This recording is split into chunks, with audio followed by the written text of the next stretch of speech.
scary place. Dark shadows creeping in the moonlight, unfamiliar sounds surrounding you, stalking you. Is it a ghost, a werewolf, or something more human? What would you do if you found yourself lost in the strange woods? Join us as we discuss the paranormal, true crime, and anything in between with your hosts, Jeremy. I'm going to haunt parking garages in big cities. Jonathan. How haunted was his mouth? And Peter. Yeah, I don't know how many brains he's going to be eating with his wooden teeth. Welcome to the Strange Woods Podcast. So, for some reason, my kid insists on vomiting on the fucking carpet every time he is sick. And I'm not joking. Sounds like my cat. No, I don't get it. I tell him to go to the toilet every time and he'll do it onto the carpet. And so I will have a bowl or I'll have a little bag for him to throw up into. He will push my hands away and throw up on the carpet. It's, if you've ever seen The Exorcist and the little girl's throwing up everywhere in the room, instead of trying to exercise my child, I try to hold a bag in front of his mouth and he fights it. And that's every time he's sick. 2 weeks ago, he threw up in the living room. I just got rid of the smell. Last night, he threw up in my hallway. What do you do about that? Call an exorcist? Call an exorcist. So I'm Jeremy. Welcome to episode 3/1 of the Strange Woods Audio Podcast. I'm Jonathan. No. And I'm going to say my kids like to throw up in their bed instead of everywhere else. At least yours is trying to get to the bathroom or somewhere more productive. Mine just throw up on their sheets and then expect me to wash them. And I'm Peter, and my cats just walk around the house puking all the time. So no, yeah, cats are a lot like kids. They just throw up everywhere. Yeah, and they'll just gag. They'll just sit there. Yeah. Yeah, that's about how cats do. My dogs are almost just as bad. I got two of them. So, Jonathan, you have a son, right? I have one son, one daughter. Does he piss in the toilet or on the floor? It depends on the day. There's days he tries to pee over the toilet. He claims it wasn't pee behind the toilet, but I think that was pee on top of the toilet. So my wife's grandmother gave my kid like a set of metal bowls and dishes. It's really weird. It's like, I don't know, pressed aluminum or something. Anyway, so a week or two ago, I found a metal fucking bowl on a shelf in the bathroom full of piss. He grabbed this bowl, he peed into it, and then he put it on a shelf and he just left it. And when I ask him what happened, he whistles and walks away. He whistles? Well, he can't actually whistle. He pretends to whistle. He puts his hand on it like he's trying to. Like he sees the shit on TV. Is your kid just trolling you? Yes, my kid's a troll. Well, we went camping this past. Anyway, that's fantastic. We were in North Georgia. Yeah, we were in North Georgia camping, and about that peeing, we told Mason to go to the outhouse because it was the middle of the day and everybody was looking at him. And so he walks to the outhouse and walks 2 feet to the side of the door to get in the outhouse and pees on the side of the building. So at least he didn't pee on the tent, but he still did not pee in the actual bathroom. So he didn't pee in a bowl and put it on a shelf? No, just, in public at the campground for everybody to see. I mean, Jonathan used to pee on everybody's tires on our vehicles. So this is true. Still better than bowls. And yeah. So anyways, I'm Jonathan, as we've already determined. And I guess I'm to say what we all kind of do in the podcast or what we think. I'm more of the believer, I guess you could say. And I want to believe in everything we're talking about here in the podcast. And I'm going to do my best to suspend my doubt because even if just one of these stories is true, then that makes all of them that more scary. And I like to listen to all kinds of different paranormal podcasts, TV shows, read things about it, true crime stuff. So I've got a lot of different input on a lot of different places. And I'm probably going to at times approach things on a more, at times, a Christian side too, because I am a believer in Christ and God and all that. And so if I ever tie that back into it, if people happen to not like that, let me know. But if I ever do deep dives on anything, that might be something I dive into. All the different books of the Bible that's not actually part of the Bible. But we each kind of play a different role. And And Peter can kind of tell you about his. Yeah, I guess what you could call a skeptical believer. I want to believe people, but I think most people are just looking for attention, or they just want to lie about it. And I just have to see some real evidence to believe in anything. So if you guys want to prove me wrong, send us some stuff that we can't debunk. So I've always kind of been into the paranormal, and when I was a kid, I read Goosebump books and Fright Night books, and I would always go to the libraries, and I'd look for books about ghosts and UFOs, and I grew up watching Unsolved Mysteries, and my favorite episodes were the ones that had the paranormal shit, like UFOs and aliens, and like when the spontaneous combustion. That's a tricky thing. That's fun. Yeah. It used to terrify me as a kid. I'd be like, am I going to spontaneously catch on fire? I actually remember us talking about that as a kid. Really? Yeah, I feel like I remember that conversation. Yeah, that doesn't surprise me. Yeah, I don't believe in ghosts or podcasts. This is the first podcast I listened to, and we have him here to call bullshit on us, on anything we talk about.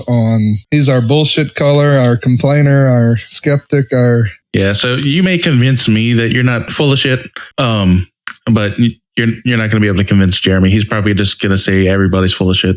Yeah. So why did we start a podcast then? Well, we all grew up together. As we said before, we don't live any remotely close anymore. And we all thought this would be a good way just to keep communicating with each other, to stay in touch. Because honestly, I haven't spoken to Jonathan probably since his wedding, whenever that was. First marriage or second? Because we're going to just erase that first one. Okay. I don't consider that one a part of your life. Yeah, we're talking about the real one. Yeah. It's okay. Sometimes marriages are like pancakes. You throw away the first one.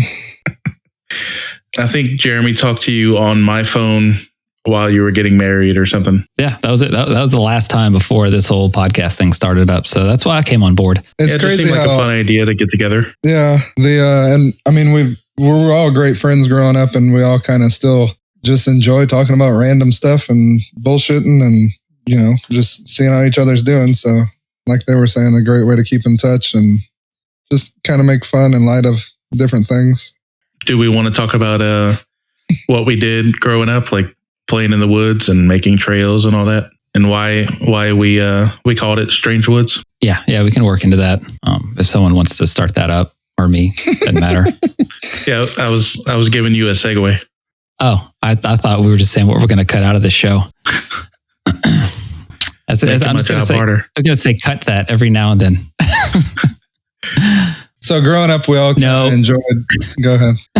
If you leave dead space between it, at least Peter can cut it. Yeah. So we grew up all together. Our neighborhood was situated kind of surrounded by woods, which is real nice because we can just, get off the school bus, go to somebody's house, and then go fuck off in the woods till nighttime. So it's a lot of times just riding our bikes, four-wheelers, making trails, this and that. So it was all a lot of fun. So when we're trying to think of a name for the podcast, we're like, man, what's something that really connects us three together? And just all three of us in different ways thought about using the woods that we grew up in. So that's how we kind of came up with the Strange Woods. And actually, I remember one of my favorite memories in the woods. I think it was a Christmas, maybe in 2002 or something like that. And I believe, if I could be giving credit to the wrong person here, I think Peter's mom got us all these awesome fucking headlamps. Mm-hmm. And I have a picture I can post on our website. Yeah. So we all put these fucking headlamps on, and we were just and we're finally getting to the age to where we could stay out after, the street lights came on. So that was really exciting for us. So we just tore it up through the woods with our fucking headlamps and everything. And we're walking super safe with our machetes and. So one night we're just walking through the woods and bullshitting like this, and it was either Jonathan or Peter just came up with this idea. It's like, man, what if one of us got abducted by an alien right now? What would you do? And I was already in the back of the line, and I just heard this conversation, so I just clicked my light off and I just fucking bolted off the trail into the woods. And both of them, they both stop like, man, where's Jeremy at? They just turn around, they don't see me, and they just fucking bolt out of the woods. And yeah, we just look around and we're only 2 lights in the woods when there were 3. And I didn't know what to do. Yeah. So do you remember that, Jonathan? I don't know if I recall that exact time, but there was definitely some times I've gotten abandoned in the woods by either one or both of y'all and ended up bolting out of the woods like I was some scared, well, we were kids, but terrified nonetheless. And to be fair, I actually took a pretty big risk doing that because I have the worst sense of direction in the woods. And I'd be lost to this day if it weren't for Jonathan, man. He somehow always knew where we were out there. Well, speaking of lost, I remember one time me and Jonathan were behind my house in that section of woods, and we were just kind of, aimlessly walking, and suddenly it was starting to get late and we couldn't figure out our way back. Do you remember that one? I do remember that. And it was late. It was either beginning of the fall or into the fall. It was raining. It was cold. It was kind of getting miserable. Oh yeah, it was a terrible time. I think I had taken my dad's hip boots out and ripped those, and he was mad. All in all, our woods were, in a way, it was hard to get lost, and in a way, it was easy to get lost because it was probably well over, if you add it all up, well over 1,000 acres. Because you could technically get from our neighborhood to 5 miles down the road at our high school. The only thing that was a hard border was the intercoastal waterway and the city back to the, if you're heading north. Yeah. But essentially, as long as you don't walk in circles like we were doing, I'm sure, you'll find your way out. But when you're a dumb kid, you walk around in circles because you change your mind. Oh, I'm going to walk in this direction. I'm going to walk in this direction. No, I think it's this way. Listen to the highway. Yeah, you literally just had to walk in a straight line for 1,000 feet. Not 1,000 and you can get your way home, It was probably a little longer than that. All in all, everybody's got that one experience in the woods, whether they were kids or they were adults or they were in a group or they were alone. Everybody tends to have a good story about the woods, and then they have their bad story. They have their fun times and they have their times where they're scared shitless. And I think that's what is the root of what we're trying to say here. There's strange things that happen in the woods, and everybody tends to love them. Fun times, good times, everything. Is that kind of how you guys were thinking about all that? Yeah, I can't wait to live near the woods again so I can go make trails. Though I'm a little more aware of the dangers like snakes and ticks and shit like that, which we didn't give a shit about as kids. No, not at all. No, I don't know what it is. There's something about being in a forest, being around trees. It's calming. It really is. And there's something about human nature. We're just drawn to it. So I think that's something that everybody can kind of just relate to. Nobody's ever went, hiking in Tennessee and just like, man, this is a miserable fucking place, Yeah, I don't think so. Except for maybe victims of like the missing 411. True. Like I said earlier, we went camping this weekend and we were in North Georgia, and it was beautiful out there. It's gorgeous. There's no other way to describe it. We were up there in North Georgia, way off in the backwoods. Our campsite was like 10 tent spots, just an outhouse, nothing else. We were well off in the woods, and we were able to see things. Yeah, we went up to see Brasstown Bald, which is the highest point in Georgia. We went down to Tallulah Gorge. I live probably within 3 miles of a state park. Me and my family went hiking this afternoon on about a 2-mile loop trail. So I try to stay involved in the outdoors as much as I can. And if it wasn't for work, or if I could get remote work, then I would try to pack my family up and keep us moving around the country, just exploring this world and the woods and everything else in between. Yeah, there's just so much to see. Truthfully, that's probably one of my biggest fears in life, is getting to the end. And if I have to answer to somebody else, then the one answer that I have to give is, I'm sorry I didn't get to see it all. That's my one fear, is not being able to see everything that is out there. Yeah, well, with the way you travel, you'll probably be better at that than most people. Hey, way ahead of me. We do our best. That's about all I can say about that. But I guess not to bore the people about our sappy backstory. This is what they tune in to listen to. Yeah.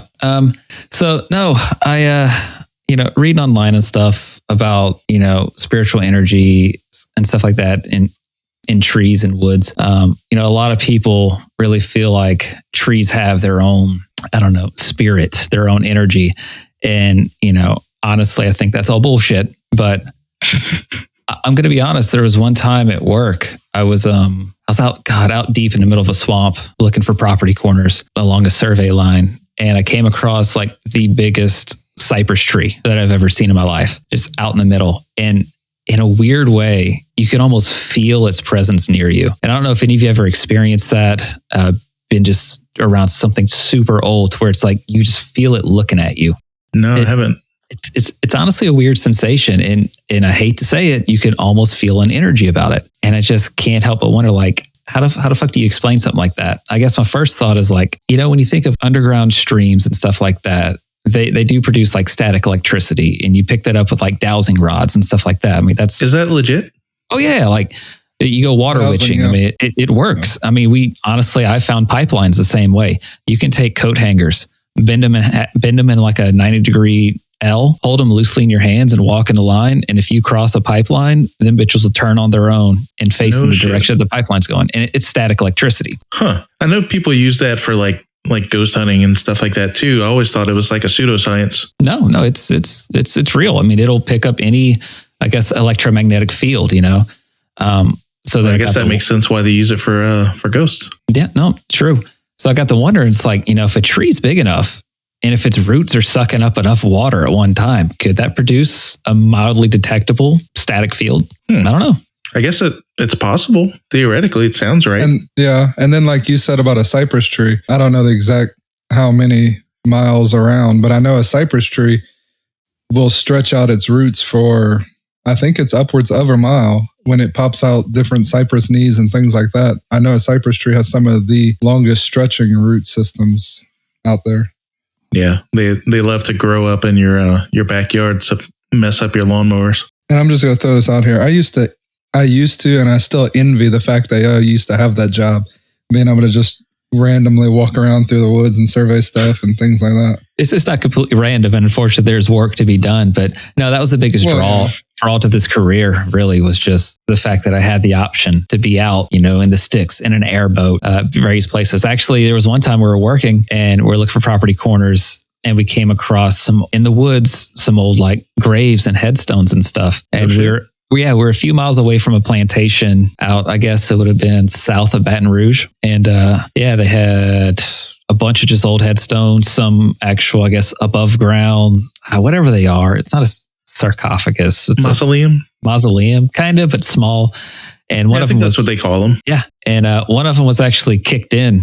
Apparently some teenagers a few years prior to that were vandalizing them and stuff like that. And it was funny because the one that was broken in had the same name as my little brother. So the same first and last name, different middle initial. And like you can see his bones in there. And shit. It's just a weird thing seeing just the bones of the dead when I guess you're not expecting it, or you're really in a place where you shouldn't be seeing that. It's kind of an odd feeling. I think just as... Yeah, I feel like that would disturb me as well. Like just as a human, like you're not really supposed to come across stuff like that. I understand some cultures it's celebrated and it's fine. It's just... It feels odd. It really does. But there was another one. There was a same small graveyard for the plantation. There was a metal coffin with a broken glass window in it. And apparently, however long ago, when the plantation was still operational, one of the daughters died of some disease. And I have no idea what it was, but it somehow like somewhat preserved the body in a way to where it didn't rot as quickly and natural. And so they actually had the corpse on display at the plantation for a while before they had to do something with it. But yeah, no, it was a really this eerie feeling place to be, because it was all overgrown trees. Like it's just kind of cool to think like nobody outside of these teenage vandals ever goes to this graveyard and reads the names or any of that. So they're like forgotten, cool. I'm sure. Yeah.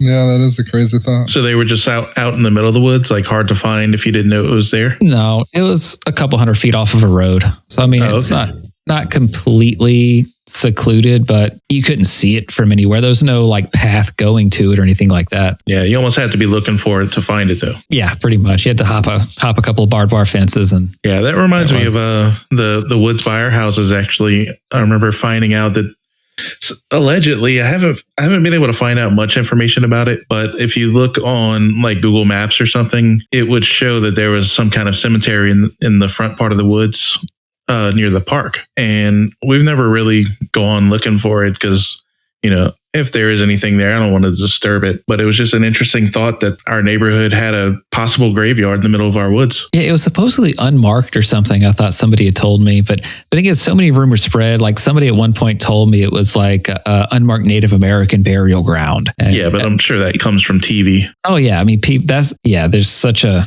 I guess. Realistically, in South Louisiana, it was probably slaves, if I had to guess. Hard to say. It depends on how old it was. But it has a name. It's something you can search for. It's called Myrtle Grove Cemetery. And that comes up with a few places, but this one in particular, all I could ever find was just a location that it was there. But there's no like pictures of graves or names or anything like that I could find. Yeah. So another fun. We lost Jonathan. Oh, is he gone? Says offline. Oh, it's the Peter and Jeremy show. Hey, Jonathan, you there? He is not. Yeah, I know. Hey, I'm back. Can anybody hear me? Check. Hey, there you are.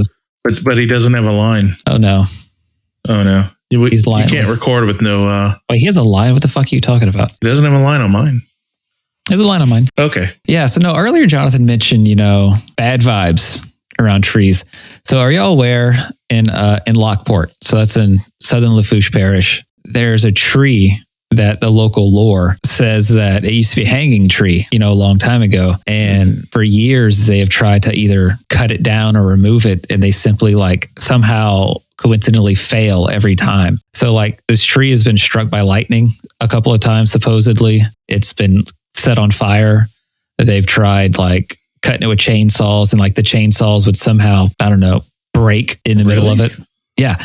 And it's just this real ugly, haggard tree off the side of the road in Lockport. And I tried looking online and no one ever talks about it. It's just one of those word of mouth things. Weird. Yeah, I've never heard of that. I think he's gone again. Hey, he's gone. I think he's having internet issues. Shit. Oh, there you are. There you are. Okay, we're back. Sorry if anything sounds awkward in the edit. We kept losing Jonathan, but I think he's back. I am here. All right. You want me to re-talk about that? Because I doubt he heard anything I said. No, the last thing I heard was we were talking about how on Google Maps, we wasn't sure that if the front of the neighborhood was marked as an Indian burial ground. Yeah, you missed a little bit. Yeah. No, so I was touching back on how you mentioned, bad experience in woods and stuff like that. And I don't know if you've heard of it, Jonathan, down in southern Lafourche Parish in Lockport, there's a tree that's supposedly either possessed or haunted or something like that. That's crazy. Where is this at? I'm trying to Google it. I'll show you later. Go ahead. Yeah, I just want to post a picture of it. If y'all want to keep looking it up, that's that is an interesting. I didn't know about that. That's what I was thinking earlier was, you had talked about the graveyards and all that.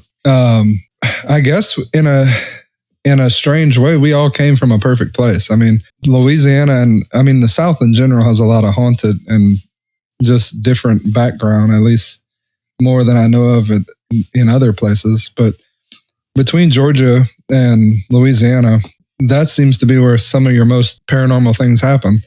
And being from Louisiana, I think we just kind of grew up in the perfect, I don't know what word I'm looking for here, but the perfect, storm. Spooky. Yeah. It was just a perfect setting for us all being interested in this type of thing. Louisiana loves their dead. So, we bury them on top of the ground. You drive through New Orleans. Yeah. You drive through New Orleans and it's just a city of dead. Yeah. We have. If you haven't been to New Orleans, don't go. But if you do, it'll be neat to see the above ground cemeteries. Mausoleums on top of it's literally mausoleums. just a big city of dead. We had, you said seeing bones and things, and all I could think was back during some of these hurricanes, Katrina, to name one of them, since everybody knows that one. We had graves and coffins that washed up. They talked about how down the bayou that happened all the time during hurricanes. You'd have, different coffins that would eventually work their way out from underground. And that's why there's so many mausoleums now. But the older graves pretty much all washed up at some point. Yeah. Yeah. That's crazy to me. And here in Georgia, I haven't found too many of them yet, but I've been across a couple of very old graveyards that stretch back into the late 1800s and things like that. I mean, it's just the history there. I mean, all of it's just crazy. I mean, I was trying to give you some time to look up that tree if you wanted to talk more about it. But finding graveyards is just, it's crazy to do. And then when you go around and look for the ones that have the historical people in them, like in Rome, I lived in Rome, Georgia for a while. And we had a great big graveyard up there that had several historical figures from Georgia. It was a very prominent graveyard. It was just interesting to walk around it and see, just kind of read the tombstones and see the history of the town and how you can see how the graveyard even progressed as history progressed in the town. And yeah, I remember having that feeling when we went to New York and seeing some of the old graves across from, I think it was the church across the street from the World Trade Center, actually. They had some really, really old graves there. And like, you could just tell time had taken off some of the detail on the graves. Like time has just worn them down. Yeah. There's whoever watches TikTok probably knows the guy, but there's a guy on TikTok that actually goes around and cleans old graves. And since nobody else is out there taking care of them, I guess he just kind of donates his time and goes to old graveyards and cleans them. We saw some really old ones when we were up in Salem. And in Boston, there's some old ones there. Just crazy how old some of them go back. Oh yeah, no, I loved walking through some of the graveyards in New Orleans, man. Where I like to go through and, like I said earlier, just read their names, because you got to wonder, like, when was the last time this person's name has been read by anyone? You know, it's like some of these graves are so old. There's not family visit them. Like, you know, this fucking 3-month-old girl that died from some disease. Like, nobody thinks of her anymore. Yeah, exactly. Those pull on my heartstrings when you see the small headstone and the small plot, and those are kind of hard to look at sometimes. The one I actually heard something that was kind of crazy to me, and when you see the old graveyards, you know it can't be true, but I heard that supposedly in newer graveyards and newer cemeteries that you have a 101-year lease. And I can look this up later, but a family has a 101-year lease on that said plot. And then at the end of the lease, they expect everyone from that family that remembers that person to be dead, and the plots are basically recycled. Yeah, actually, I don't think that's too uncommon. I think someone at work was talking about that recently, and it's not where you're talking about, and it was much shorter than 101 years. And I think it's just due to so many people dying in such small real estate for graves, or basically like, hey, you can just rent this, spot for so long, then after that it's redug up and either cremated or, disposed of in some other method. But I know, like, yeah, it's South Louisiana. Pay for that. Yeah, you pay for it, but you're not going to get it forever. Oh, fuck that. I didn't know that.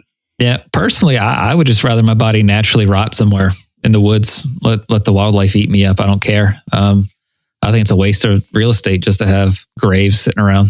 I think I want to see this one day in real life while we're on the topic of graves and things like that.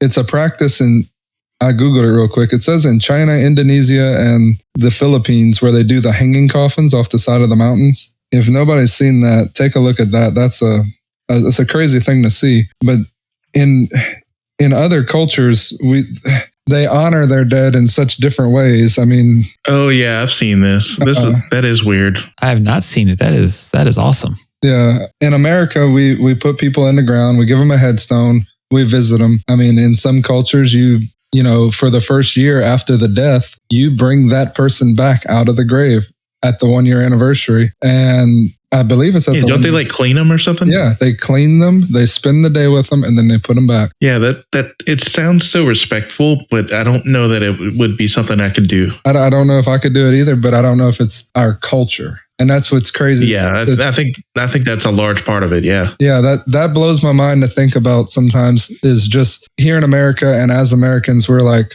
oh, I couldn't do that. But when you're raised differently, and that's just what you've done, what you've eaten, what you've seen, what you've practiced, what you've done your whole life, it's normal to you. It's not weird. I mean, I know we're off topic from what we were originally talking about with trees and energy and things like that, but if I do deep dives on things, I might dive into different cultural aspects of different things too. But I think as a culture, as Americans, we can stand to grow and understand and see things in different lights. Yeah, I agree. And speaking of graves, actually, I don't know if y'all know this. So do you know who Jesse Marcel Sr. is? That name sounds familiar, kind of. Okay, so you know the Roswell crash, right? Yeah. You know the picture of the guy in the newspaper article and he's holding up the aluminum foil looking shit? Yeah. That guy is Jesse Marcel Sr. and he is buried in from our hometown. Really? Yeah, he's buried like less than a mile away from my in-laws' old house. Oh, damn. Yeah. Man, you're practically famous. Yeah. Famous by association. It'd be cool to get like his family members or something on here to talk about it. Did you ever find But that? I think they live like in California or something.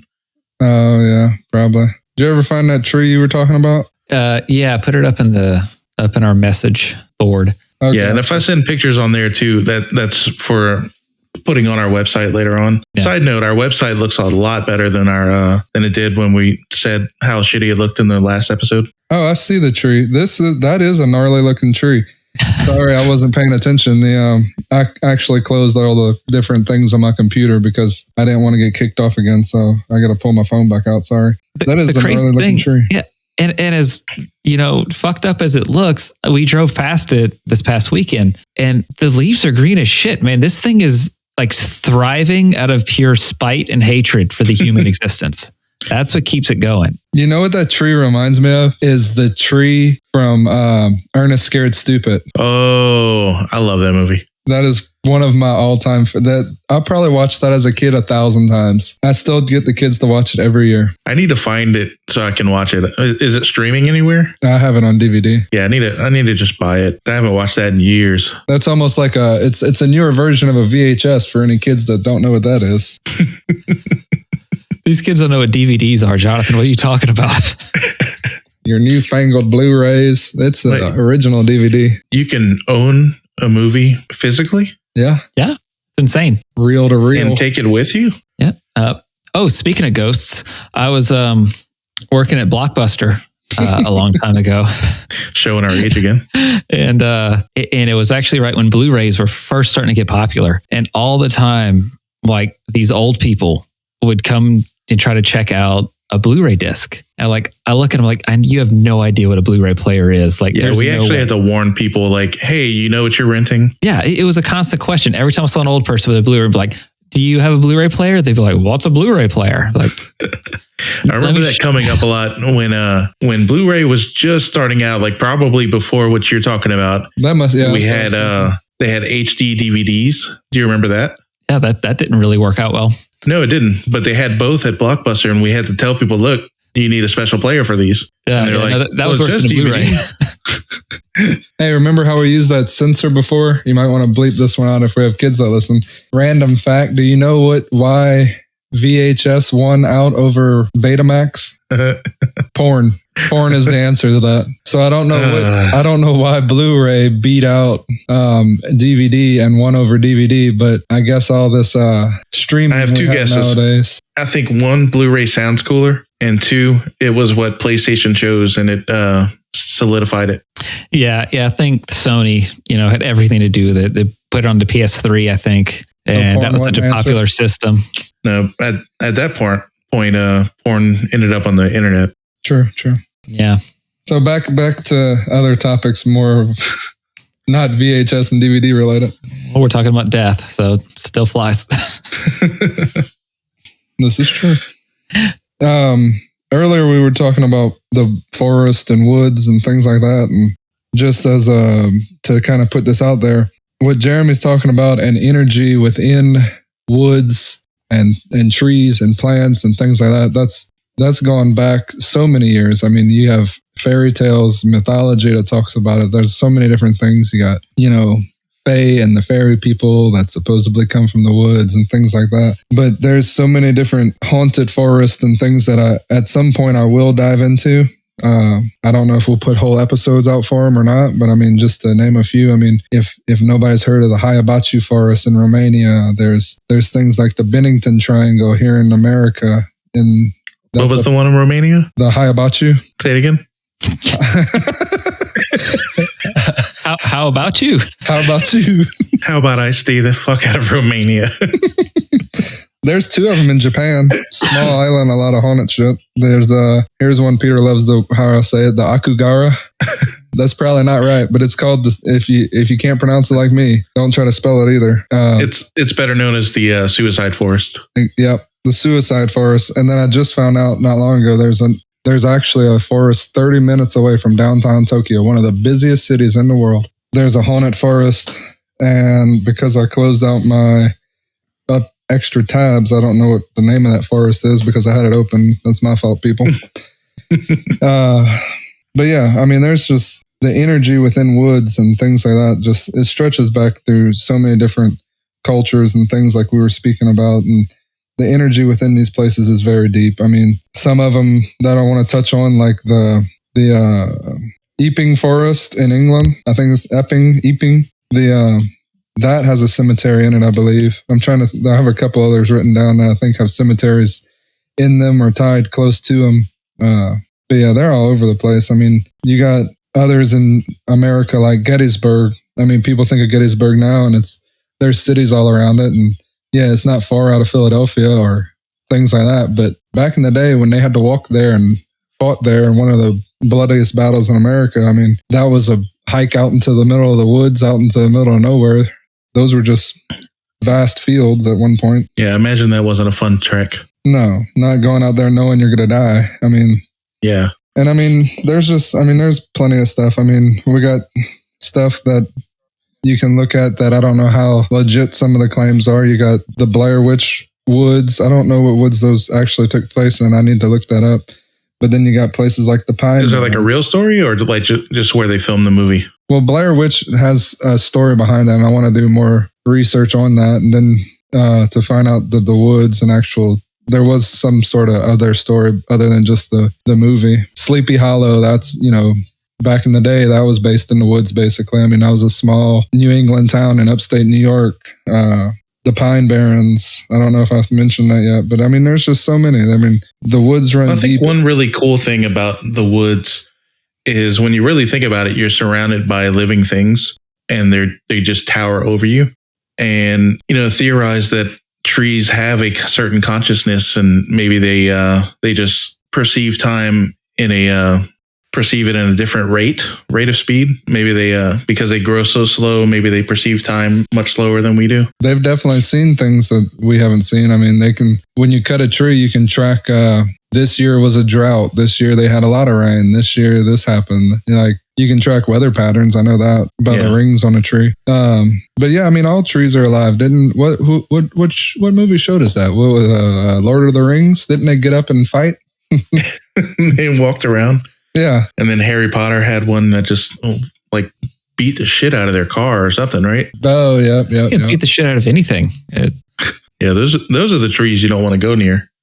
They must be related to the ones in Wizard of Oz. No. So I'm getting hung up on this Japanese suicide forest. You were talking about, and it's can't help but wonder, like, what is it about this forest? Like, are these, the personality of these trees? Are they like mean trees, or is it? I mean, maybe. But I mean, well, it's funny because Japan does the same thing. That's called forest bathing, to where they will go into a forest to be surrounded by nature and relieve stress and clear out their, whatever their bad vibes that way. So I can't help but wonder, like, what is about the suicide forest? Like, why doesn't it help them? Why does it actually end up like maybe suicide? Maybe nature can hold positive and negative energies. Maybe. Well, I know it's near Mount Fuji, and there are different things about Mount Fuji that they believe in the Japanese culture.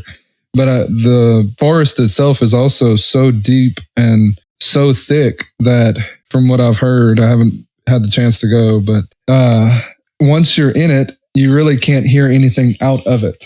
So it's hard, like it eats the sound around you. It just deadens all your senses. Like, you drift into your own thoughts. And that's one of the reasons they call it the suicide forest. And the other one is, I don't want to dive too deep into it, but Japanese, I believe, and I don't want to get this wrong, I wanted to do more research, but I believe when elderly people get too old, or not too old, but something's wrong, or if they're at the end of their life, some families will escort them to the woods and they will basically get lost in the woods and they will end up dying.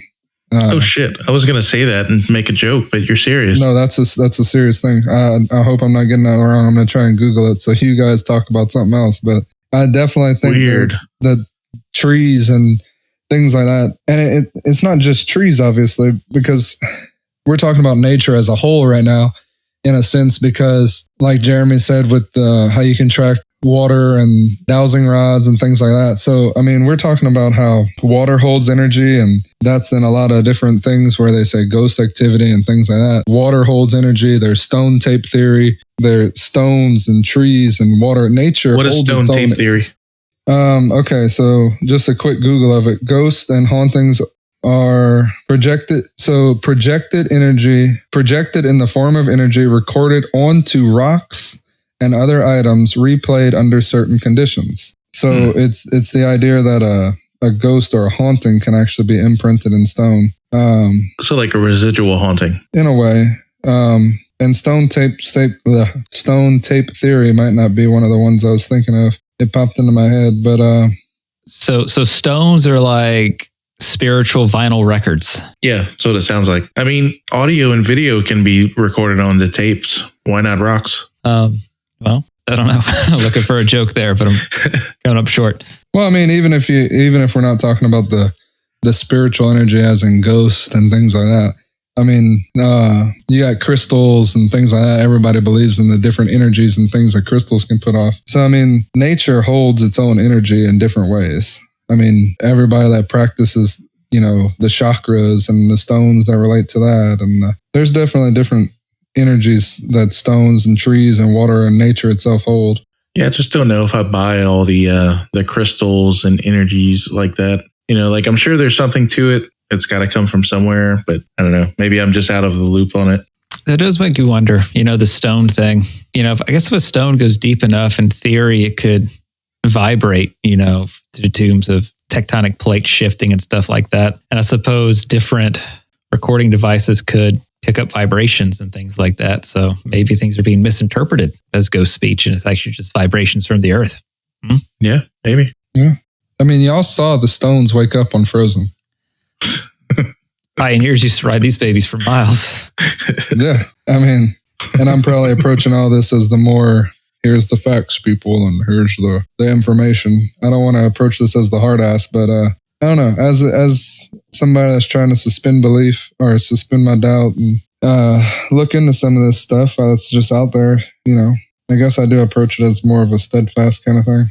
Yeah, I mean, that's fine. I mean, it's not really a joke around kind of topic, I guess. Well, no, I'm not saying that. There's not with that attitude. There's jokes that can be made here. I'm just not fast at the old Google trying to fact check myself on some of these things. You need me next to you.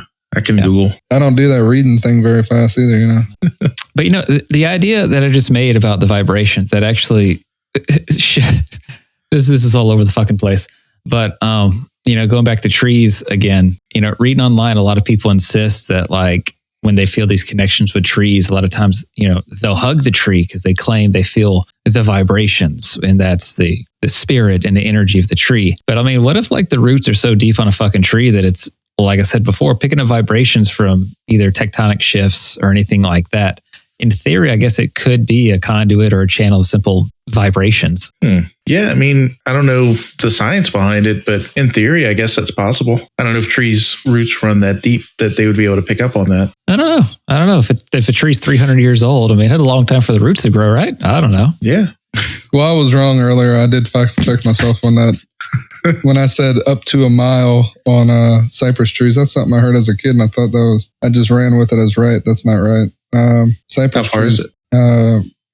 A quick Google said it was 50 feet, but that can't be right because some other tree popped up as 250 feet. And it could be sequoias or redwoods. I heard something about one of the trees out there that its root system can stretch close to a mile, I thought. Are we talking about fungus probably? Because aren't there some mushrooms that have a network of roots that go very far?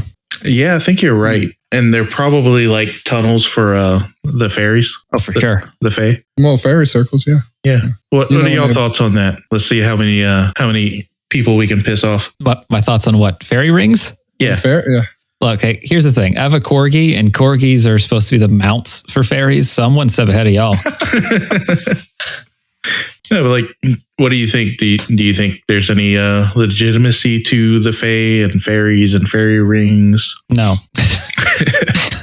I'm going to go out there and say it's one of those cultural things. You know, some cultures believe in it. So I guess the way I'm thinking of things is like, if somebody out there said, hey, this existed, unless they had some crazy stoners or just some kind of weird LSD trips before there was LSD, people 200 years ago saw something. 1,000 years ago saw something. Yeah, I can see where you're coming from, but there's no evidence of it. So I guess it's hard for me to take in. Well, here you go. Here's my, it's not on the fairy side, but here's where I'm going to jump into a different conspiracy, not even conspiracy, but a different thought factor on this, and see how many people we can piss off on I don't believe in flat earth, but what the hell are these things that people are pointing out? Like, if you look at Devil's Tower, how they say, okay, well, Devil's Tower, Indian lore says that, a great bear chased Indians into the woods, and the great bear was so massive that the Indians were trying to escape it, and the Indians got on top of the rock, and the rock raised itself into the sky, and the scratch marks on the side of Devil's Tower look like the claws of the bear, because the bear was trying to climb up the mountain to get the Indians, blah, blah, blah. I'm not disrespecting Indian lore or anything like that, but so that's their side of the lore. But then you got the people, and I don't know if it's tied into flat earth or things like that, or just ancient earth, or some people say Devil's Tower. Hell, that looks like it could have been an old tree at one time that got cut down. Yeah, I've seen some videos going around the internet about that. And I mean, it does look that way, but I don't know. Somehow I doubt there's tree rings on top of it, but it does look like a big, it does look like a big stump. And then, I mean, there's other ones that they talk about. They talk about Devil's Tower. They talk about, just the plateaus out in the desert. They talk about, I was trying to Google it. And I'm no geologist, but I mean, I'm sure there's reasons why they look the way they do. Like, yeah, I'm sure there is too. Like, I'm pretty sure the ground started out as the top of those plateaus, and over time, water washed the sand away and created those plateaus. Yeah, I mean, if I had to guess, it's probably just the type of rocks that it's made of probably simply erodes in a way to where just from the outward coming in, it just breaks down in that shape. I'm sure it was more of a normal mountain shape in its infancy, but just through millennia of breaking down, that's just how it worked out. No, I don't disagree with those thoughts. I'm just throwing it out there and saying that I've seen that on the internet. Then that ties back into all plants are connected, all energies connected, and then you get the people that dive off into the Avatar wasn't a made-up movie. It was a history lesson about how the mother tree is tied to the plants, which is tied to the, you hear all kinds of crazy shit out there. But sure, no, there was a documentary in 1977 about Devil's Tower called Close Encounters of the Third Kind. And I think they explained what it's for. Yeah, watch that. It's an alien base. Yeah. I didn't get to actually the KOA at the base of Devil's Tower wasn't open when we went, but I heard that the KOA, I believe it's the KOA, one of the campgrounds right there at the bottom of Devil's Tower actually plays that movie every night. Really? All year round. Yeah. That's fantastic. I mean, they have to. I mean, that's yeah, tourist attraction right there, man. Yeah. Where is that exactly? That's Wyoming? I don't know. Yeah, it looks like you gotta watch the documentary. Oh, sorry, I wasn't paying attention. Yeah, Devil's Tower is Wyoming. Yeah, I haven't been that way yet. It's just above Thunder Basin National Grasslands and things like that. We were out there when we went to we flew into Rapid City to go see Mount Rushmore and that stuff, and the Badlands National Park. It's pretty nice out there. Oh, I love it out there. It's super pretty. Badlands, awesome to see. And I mean, the only thing I could say negative about South Dakota is just hold on. What does that mean? I mean, like literally, if you're not paying attention, it can look like it's the calmest day in the world outside, but when you go to crack that car door open, it might rip it off the car. Holy shit! Yeah, it'll blow your ass over if you're not ready for it. Yikes! So I'm looking at pictures of the Badlands, and no, it is gorgeous out there. So, like, did they intentionally name it a terrible name just to keep people from going there? Like, their own little secret. No, the Badlands is, why do I have all the travel information? Is that just what's going to end up being my kind of thing? Yeah. You do all the traveling. The Badlands is just a name given to basically any type of land that isn't going to be good for any kind of agricultural use or things like that. Yeah, out in New Mexico, we lived out there for a little bit in Gallup, and I think it's pronounced Malpai, which is basically a lava flow that is just really like rocky and craggy, and I believe that's what Malpai stands for or that's the translation is Badland. A quick Google, because I didn't know the exact terminology. It's normally considered any type of arid terrain that's rich in clay, not good for agricultural uses, full of canyons, ravines, gullies. On here it says hoodoos and other such geological formations. But no, I mean the Badlands, if anybody's looking for just a cool little like middle of nowhere quick getaway, South Dakota, beautiful place. You'll see crazy different stuff from going up in the mountains by Rushmore to going down into the Badlands to, it's beautiful. My wife was out there, basically crawling on the ground to see how close she could get to a prairie dog. I mean, she never got super close, but there's prairie dogs you can watch. There's hundreds of them. There's buffalo. I mean, if we started a travel podcast, I could tell you 15 different pretty cool places to stay while you're there or go check out while you're there. Yeah, we actually went a few years ago to Monument Valley, and my wife and I stayed in some teepees out there. That was pretty neat. We got there, and I really thought it would be like more of a tourist trap with hotels everywhere. And no, not really. It's kind of in the middle of nowhere, and the one hotel is kind of built into Monument Valley, and you essentially have to either pay a lot or book it ahead of time. And we did neither of those. And we were just kind of driving around and saw that you could rent a teepee. And yeah, it was fun. I woke up with a kitten laying on me. Not sure where it came from. Oh yeah, Monument Valley is a beautiful section of country. You're talking about Four Corners area. Yeah, we went there too. So I mean, if you go just a little to the southwest, you're going to end up in the Painted Desert above the Grand Canyon. We went out that way, and we went to the Meteor Crater. That's a really cool place if you've never been there. I haven't been there yet.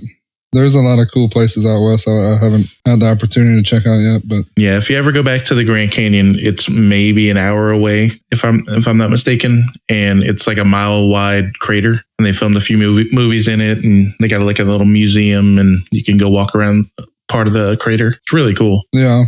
I like how the Travel Channel is a TV station that's about traveling, but all they talk about is ghosts, and we're a fucking paranormal show, and all we're talking about is traveling.